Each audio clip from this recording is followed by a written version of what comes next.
গত ৬ তারিখ থেকে শিক্ষা প্রতিষ্ঠান খোলার সিদ্ধান্তের পর থেকেই কিন্তু স্কুল কলেজগুলোতে ফিরতে শুরু করেছেন শিক্ষক শিক্ষার্থীরা।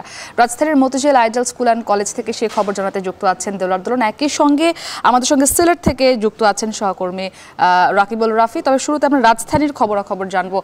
দোলন, জানতে চাই যে শ্রেণী কার্যক্রমগুলো স্বাভাবিকভাবে চলছে কিনা এবং শিক্ষার্থীদের উপস্থিতি কেমন দেখছেন শিক্ষা প্রতিষ্ঠানগুলোতে?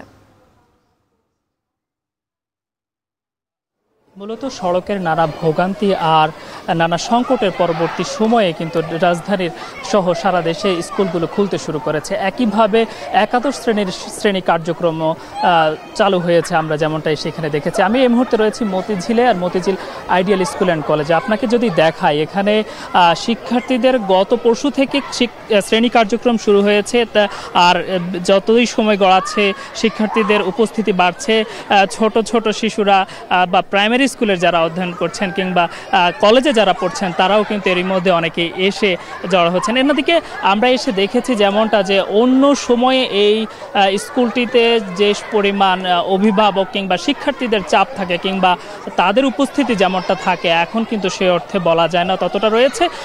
বিশেষ করে প্রতিটি ক্লাসে শিক্ষা কার্যক্রম পরিচালিত হচ্ছে, কিন্তু সেই অর্থে আসলে শিক্ষার্থীদের উপস্থিতি অনেকখানি কম। আর শিক্ষকদের উপস্থিতির কথা যদি আমি বলি, শিক্ষকরাও অনেকে এসেছেন, আবার অনেকে অনুপস্থিতির কথাও আমরা জেনেছি। আরেকটি বিষয় জানাতে চাই, 2024-25 শিক্ষাবর্ষের বিভিন্ন কলেজ ও মাদ্রাসায়ও কিন্তু একাদশ শ্রেণীর শিক্ষা কার্যক্রম শুরু হয়েছে আজ থেকে। আর আন্তঃশিক্ষা বোর্ড এবং সমন্বয় কমিটির বিভিন্ন কলেজ ও মাদ্রাসাগুলোর নির্দেশনা ক্রমে মূলত আজকের এই কার্যক্রম চলছে বলে আমরা জেনেছি। এর মধ্যে অধ্যক্ষ ও প্রধান শিক্ষকদের এই নির্দেশনাও পাঠানো হয়েছে বলে আমরা জেনেছি। এছাড়াও আন্তঃশিক্ষা বোর্ডের সমন্বয় কমিটির একটি বিজ্ঞপ্তি এর আগে জানানো হয়েছিল যে সব উচ্চ মাধ্যমিক পর্যায়ে দেশের সব শিক্ষা প্রতিষ্ঠানে অধ্যক্ষ ও প্রধান শিক্ষকগণকে পাঠানো হয়েছে বলে আমরা জেনেছি। আপনাকে আরেকটি জানাতে চাই যে শিক্ষা কার্যক্রম যে শুরু হয়েছে কিংবা শিক্ষার্থীদের যে উপস্থিতি, সেটি যতই সময় গড়াচ্ছে কিংবা আমি আপনাকে বলছিলাম যে গেল পরশু দিন থেকে এই কার্যক্রম শুরু হয়েছে, আর ক্রমাগত, অর্থাৎ তারা বলছেন আজকে যে শিক্ষার্থীর চাপ সেটি গতকালও আর একটু কম ছিল, ক্রমাগত বাড়বে এমনটাই প্রত্যাশা করছেন। আর শিক্ষার্থীদের মুখর হয়ে উঠবে সকল ক্যাম্পাসগুলো, এমনটাই প্রত্যাশা করছেন অভিভাবক এবং শিক্ষকরা। এই ছিল রাজধানীর আইডিয়াল কলেজ থেকে আমার কাছে সবশেষ। যুক্ত ছিলেন আমাদের সঙ্গে দোলন। রাফি, আমরা রাজধানীর শিক্ষা প্রতিষ্ঠানের খবরাখবর জানছিলাম যে যত দিন গড়াচ্ছে শিক্ষার্থীদের উপস্থিতি বাড়তে শুরু করেছে। সিলেটের চিত্রটা কেমন দেখছেন? সেখানকার শিক্ষা প্রতিষ্ঠানগুলোতে শিক্ষার্থীরা আসতে শুরু করেছেন কিনা এবং শ্রেণী কার্যক্রম কেমন চলছে?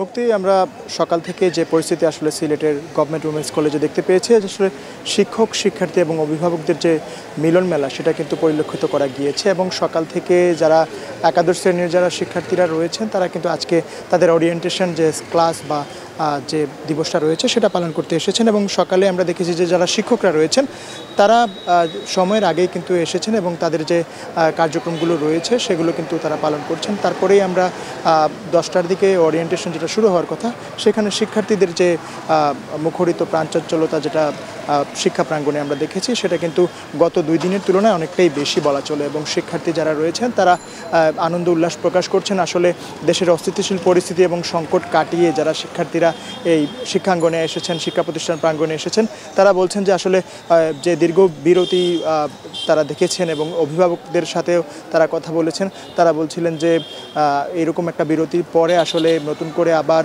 নতুন অধ্যায়ে এসে তারা কিন্তু আসলে অনেকটাই উল্লাসিত এবং আনন্দ প্রকাশ করেছেন। এবং অভিভাবকদের সাথে আমরা কথা বলেছি, তারা বলছিলেন যে এই যে চলমান সংকট কাটিয়ে যে নতুন বাংলাদেশে তারা পদার্পণ করেছেন, নতুনভাবে নতুন জীবনে তাদের সন্তানরা যারা মাধ্যমিকের গণ্ডি পেরিয়ে আবার নতুন করে একাদশ শ্রেণীর কার্যক্রমে উঠতে শুরু করেছে, তাদেরকে নিয়ে কিন্তু তারা অনেকটাই উদ্বিগ্ন ছিলেন। এবং শেষ পর্যন্ত কিন্তু এসব সংকট কাটিয়ে আসলে গত পরশুদিন শুরু হওয়া শিক্ষা প্রতিষ্ঠান যে খোলার যে বিষয়টি সেটি তারা বুঝে শুনেই তারপরেই তারা কলেজে এসেছেন। এবং তারা বলছেন যে আসলে অনেকটাই খুশি তারা এই বিষয় নিয়ে। এবং শিক্ষকদের সাথে আমরা কথা বলেছি, তারা বলছেন যে আসলে শিক্ষা প্রতিষ্ঠানের যে পরিবেশ, সুষ্ঠু পরিবেশ, সেটা ফিরিয়ে আনার জন্য যতটুকু সম্ভব কাজ করা যায় তারা করবেন। এবং একই সাথে সাথে আন্তঃশিক্ষা বোর্ড কমিটি এবং সমন্বয় কমিটি তারা বলেছিলেন যে আসলে শিক্ষা প্রতিষ্ঠান 6 তারিখ খোলার পরপরই কিন্তু যে বিষয়টি দেখা গিয়েছে, আসলে শিক্ষার্থীদের সংখ্যা অনেকটা কম ছিল যারা আন্দোলনে ছিলেন। তারা অনেকেই কিন্তু মাধ্যমিক পর্যায়ে কিন্তু আন্দোলনে ছিলেন, উচ্চ মাধ্যমিক পর্যায় থেকে শুরু করে মাদ্রাসার অনেক শিক্ষার্থীরা কিন্তু আন্দোলন ছিলেন। তো সব মিলিয়ে আসলে আন্দোলন সফল করার পরপরে কিন্তু অনেক শিক্ষার্থীরা বাসায় ফিরেছেন, অনেক শিক্ষার্থীরা স্কুল কলেজে ফিরতে শুরু করেছেন। তো সব মিলিয়ে শিক্ষক, শিক্ষার্থী এবং অভিভাবকদের যে মিলন মেলা সেটা কিন্তু আমরা এই মুহূর্তে সিলেট গভর্নমেন্ট উইমেন্স কলেজে পরিলক্ষণ করতে পারছি। তো সব মিলিয়ে বলা চলে যে শিক্ষাঙ্গন এখন পর্যন্ত শিক্ষক, শিক্ষার্থী এবং অভিভাবকদের পদচারণায় মুখরিত হয়েছে। তো এই ছিল আমার কাছে সিলেট গভর্নমেন্ট উইমেন্স কলেজ থেকে সর্বশেষ খবরাখবর।